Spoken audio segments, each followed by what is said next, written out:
sorry for that. Sorry for the glitch. But either way, now we were simplifying to say you can use a pen. So I'm going to use something purple to say x squared into x squared 1 into this x squared 1. But it's a minus, right?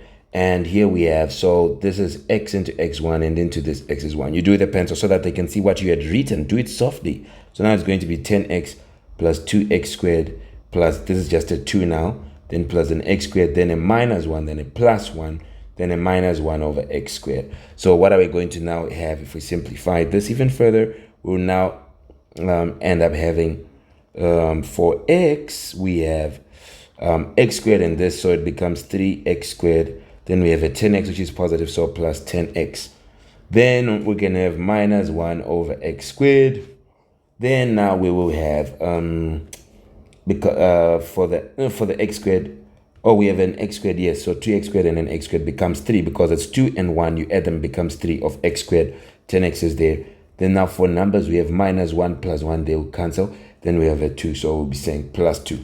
And this would be our final solution, and we would be done. So this is how simple it was. This is how we should have done it for BI. Now we go and see what happens in the second one. Goodbye for now.